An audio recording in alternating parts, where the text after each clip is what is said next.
Si est une décision que Nicolas Pagnol, petit-fils de Marcel, ne digère pas. Le maire de Marseille a retiré la gestion du château à l'héritier de l'écrivain malgré un bilan excellent.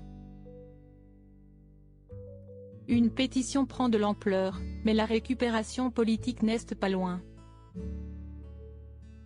À l'incompréhension a succédé la colère.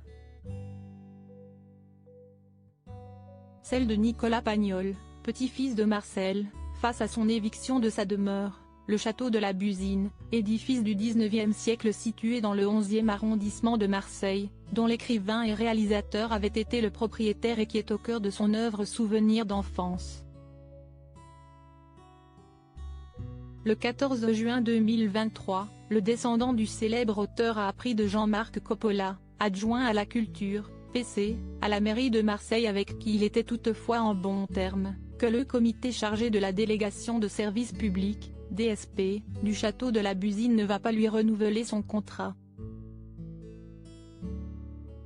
Malgré un bilan excellent, le petit-fils de Marcel Pagnol et son équipe doivent quitter le lieu. Benoît Payan, maire de Marseille, souhaite le confier à une association ouvrière, indique Le Figaro. Que va-t-il advenir du château ? La mairie de Marseille nous vire pour nous remplacer par une association qui n'a aucune expérience en équipement culturel et dont le cœur de métier est la gestion de centres sociaux.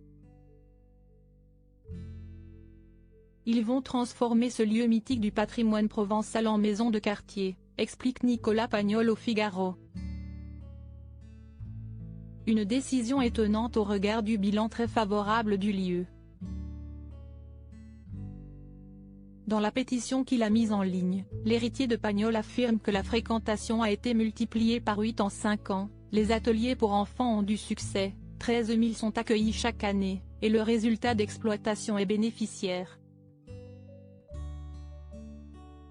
Il est ulcéré à l'idée que ce lieu phare pour les Provençaux, qui symbolise leur langue, leur culture, leur patrimoine puisse être détruit. Une fureur relayée par de nombreux politiques comme la sénatrice Valérie Boyer, LR, qui crie au scandale.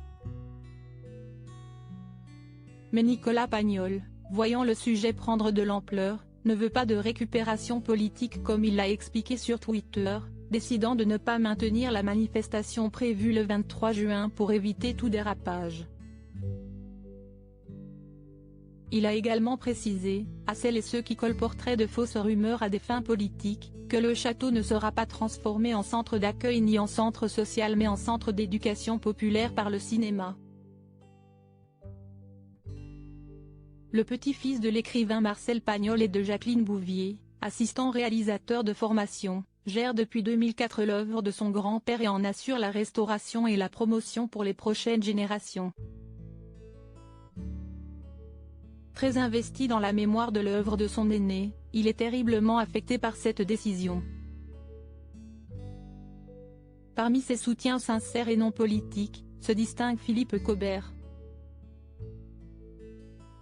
Il a détaillé les raisons de sa signature à la pétition qui demande le maintien de l'institution dans les mains de Nicolas Pagnol et son équipe menée par Valérie Fedel, précisant d'abord son lien fort avec la demeure, interprète de Joseph Pagnol, dans les deux films d'Yves Robert, La gloire de mon père et Le château de ma mère d'Yves Robert, de Marcel Pagnol dans Jules et Marcel en compagnie de Michel Galabru et du Marquis dans La femme du boulanger avec le même. La décision de la mairie de Marseille est incompréhensible et assassine. Pour lui, ce lieu appartient à la famille Pagnol qui l'a mis tant en valeur depuis toutes ces années, si est un crime contre l'art. Contre l'esprit. Contre Marseille. Le conseil municipal doit entériner la décision du comité le 23 juin.